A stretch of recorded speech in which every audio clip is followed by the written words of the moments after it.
Hey everyone, welcome to another deep dive with us. Yeah, thanks for joining us. Today we're going to be doing a crash course on Act 5, Scene 1 of Hamlet. It's one of those scenes that just has it all. Definitely. So if you're studying the play or even just curious about it, this deep dive is for you. Absolutely. We'll be looking at the key moments, the themes, and even some of the tricky questions your teacher might throw at you in class. Exactly. So think of it like this. You walk onto a crime scene right after something major has gone down. Ooh, I like that. Right. And there's evidence everywhere. There are clues to be found. And we're here to help you spot them. Exactly. So let's dive right in Act 5. Scene 1 kicks off with a pretty unexpected pair, the gravediggers. Yeah, you don't often see comedy mixed with such a serious topic like death. Right. But Shakespeare does it brilliantly.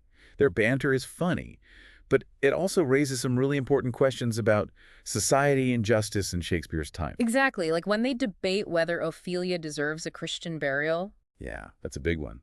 Students might be asked what that conversation reveals about the social dynamics of that era. Absolutely. Remember, suicide was considered a sin back then. Right. So the fact that Ophelia gets any kind of proper burial is a big deal. And one of the gravediggers even points out that she wouldn't get that treatment if she weren't a gentlewoman. Hmm. So her social status gives her certain privileges even in death. Exactly. It's a really subtle but important point that Shakespeare is making about how class and gender intersect in this world. It reminds us that things aren't always black and white. There are so many layers to unpack. Definitely. And it's something students can really dig into. How does this scene reflect the power dynamics of the Elizabethan era? How does it challenge or reinforce social norms? There's a lot to think about there. For sure. Now, speaking of unpacking, we can't forget about Hamlet's entrance and that iconic "Alas, poor Yorick" speech. Ah, yes, one of the most famous speeches in all of literature. What do you think is going on with Hamlet in that moment? It's always a hot topic in class. It's where we really see his melancholy and philosophical side come through. He's holding Yorick's skull, someone he knew and loved in his youth. And it just triggers this whole wave of existential angst. Right. He's grappling with the big questions.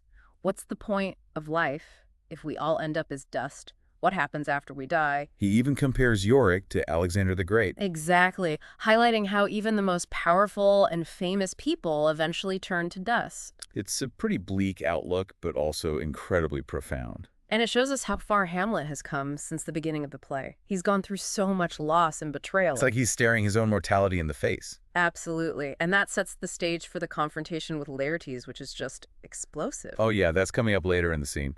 But first I want to go back to the gravediggers for a second. Okay, sure. Their conversation about Ophelia's burial raises another question that students might encounter. What does it say about the treatment of women in Shakespeare's time? That's a really important question to consider. On the one hand, Ophelia is given a somewhat proper burial because of her social status. But on the other hand, she's been driven to madness and suicide, arguably by the actions of the men around her. Right. So even with her privilege, she's still ultimately a victim of the patriarchal society she lives in. It's a complex issue for sure, and it's something that Shakespeare doesn't shy away from. Definitely. He's always pushing his audience to think critically about these social injustices. Okay, so we've got this backdrop of social commentary, and then Hamlet enters the scene and delivers this incredibly moving speech about death and decay. Yeah, it's a real turning point in the play. And then we have this looming confrontation with Laertes. Yeah. It's like a powder keg ready to explode. And at the heart of it all is this question, is Hamlet truly mad, or is he putting on an act? That's the question, isn't it? Yeah. And it's one that will keep us guessing until the very end of the play. It's what makes Hamlet so fascinating. There are no easy answers. So if you're studying this scene, pay close attention to the clues that Shakespeare gives us about Hamlet's state of mind. Look at his language, his actions, and how others react to him. It's like solving a mystery. Exactly. And there's no better detective than a good literature student. All right, so we've talked about the gravediggers, Hamlet's famous speech, and the question of his madness. What a start. But we're just getting warmed up. There's so much more to unpack in Act 5, Scene 1. Like the arrival of Ophelia's funeral procession and the explosive confrontation between Hamlet and Laertes. Ooh, yeah, things are about to get intense. Definitely. So stay tuned for part 2 of our deep dive, where we'll delve even deeper into this pivotal scene. We'll see you there. Welcome back, everyone, to our deep dive into Hamlet Act 5, Scene 1. We left off with this big question hanging in the air. Is Hamlet really mad or just putting on an act? Right. And it only gets more intense from here. Because now Ophelia's funeral procession arrives. It's a stark contrast to all the philosophical talk we just heard from Hamlet. Yeah, suddenly we're confronted with this very real and very public display of grief. And Laertes' reaction is just heartbreaking. He jumps into the grave and cries out, "Hold off the earth a while, till I have caught her once more in mine arms." It's such a raw and visceral expression of grief. Especially compared to Hamlet's more introspective mourning. Right. There's this real contrast between the two characters. And it's something that students might be asked to analyze. How are Hamlet's and Laertes' reactions to Ophelia's death similar? How are they different? And what do those differences reveal about their personalities? It's a great essay question. It forces you to really think about the characters and their motivations. And let's not forget the fact that Ophelia's funeral rites are somewhat limited. Right. The priest even says that she would have been buried in unconsecrated ground if not for her social standing. It's another subtle detail that speaks volumes about the treatment of women in Shakespeare's time. And it adds another layer of complexity to Laertes' anger. So we've got this tangled web of grief, madness, and social commentary. And just when you think things can't get any more intense, Hamlet reveals himself. Oh yeah, that's the moment everyone's been waiting for. He jumps into the grave and confronts Laertes. It's like a bomb going off. Suddenly, all the tension that's been building throughout the scene explodes. And the question of Hamlet's madness becomes even more urgent. Is he truly overcome with grief, or is he using this as an opportunity to manipulate those around him? It's hard to say for sure.